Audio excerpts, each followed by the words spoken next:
Apparent suicide by 20-year-old Robinhood trader who saw a negative $730,000 balance prompts app to make changes.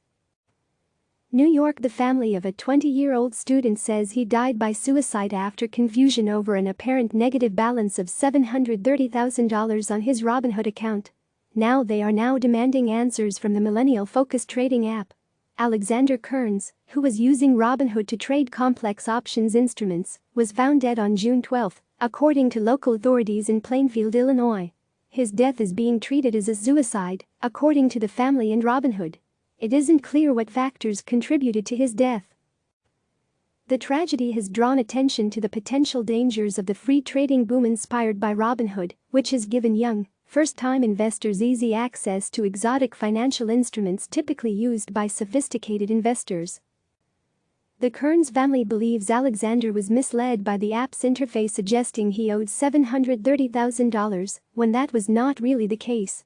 The kid threw himself in front of a train over nothing because a tech company can't figure out they shouldn't show a negative $730,000 cash balance to a 20-year-old kid. Bill Brewster, a relative of Kearns, told CNN Business. "How much are these guys thinking about the fire they are playing with?" Robinhood responds with changes. Brewster, Kearns' cousin-in-law, vowed to do whatever it takes to draw attention to what he sees as serious lapses in Robinhood's oversight that allowed for this tragedy to happen. "This company is toxic to me right now," he said.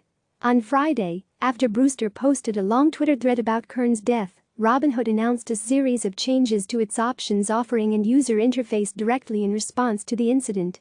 Robinhood also pledged to do more to explain how these sophisticated trading strategies work. "We are personally devastated by this tragedy," Vlad Tenev and Baiju Bhatt, Robinhood's co-founders and co-CEOs, wrote in a blog post Friday afternoon that confirmed Kearns was a customer. Confusion over a negative balance. Brewster shared a note on Twitter that he says Kearns left behind before he died, which indicated he was distraught and confused over his Robinhood account. How was a 20-year-old with no income able to get assigned almost $1 million worth of leverage? Kearns wrote in the note that Brewster posted. "The puts I bought sold should have cancelled out too, but I also have no clue what I was doing now in hindsight." Although Brewster initially believed Robinhood had improperly granted Kearns vast amounts of leverage to trade with, he no longer believes that was the problem. Twitter users who saw Brewster's stream of tweets alerted him that options traders on Robinhood sometimes see a negative cash balance until the other half of their trades are executed. In other words, Kearns did not actually owe $730,000. But he was apparently led to believe he did. "My sense is that it was all over nothing. It was a user interface issue," said Brewster. Brewster blamed Robinhood for simultaneously pushing its product to young traders while not putting in safeguards to prevent this kind of confusion. "That they didn't have enough foresight to think this might happen is offensive to me," he said. A source familiar with Robinhood's procedures told CNN Business that during options trading it is possible that cash and buying power will display as negative until the other side of the trade is processed. That does not mean, however, that this is a negative balance due or debt. Still, Brewster questioned why Robinhood hasn't done more to explain this issue to its mostly young users. "Why is there no pop-up window to say this is not an actual obligation?" Brewster said. "Why is it necessary to show a bunch of millennials that you know are signing up in droves? Why is this okay?" Improving the app. Robinhood appears to be working to address this issue directly. The company announced plans Friday to roll out improvements to its user interface, including the way buying power is displayed. Robinhood said it would also make improvements to its in-app messages and emails that get sent to customers about options transactions, as well as changes to the in-app history page to help users understand the mechanics of options trades. Additionally, Robinhood said it is considering additional criteria and education for customers that seek authorization to trade sophisticated options to help them understand how they work. The startup also added additional educational resources in its help center and plans to hire an options education specialist.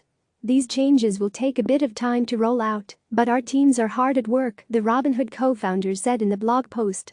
The Robinhood co-founder said that, while they recognize that nothing can ease the pain that Alex's family is feeling now, the company is making a $250,000 donation to the American Foundation for Suicide Prevention and urged people in trouble to reach out for help. Brewster has been tweeting about Kearns' death for the past week and is urging Congress to investigate the issue. "The only thing I know how to do is fight," he said. The free trading boom. The incident underscores some of the risks involved with the free trading boom. Robinhood's zero-commission business model disrupted the brokerage industry, forcing its rivals to eventually capitulate and do the same. The drastic shifts in business models set off a wave of consolidation in the industry, with Morgan Stanley agreeing to buy E-Trade and Charles Schwab taking over TD Ameritrade. Robinhood is growing rapidly, adding more than 3 million users in 2020, as of May 4. About half of those new users were first-time investors, according to the company. As of June 8, Robinhood's desktop and mobile weekly visitors were up 332% from the year before, according to research from SimilarWeb. That's more than twice the rate of growth as Robinhood's next closest competitor in the wealth management space. Brewster recalled that Kearns loved technology and was super interested in computers, even at a young age. He said Kearns' favorite company was Microsoft. Tech didn't kill him. But people's oversight in building of a tech interface put him in an emotional tailspin he could never recover from, he said. Click subscribe to receive the latest news.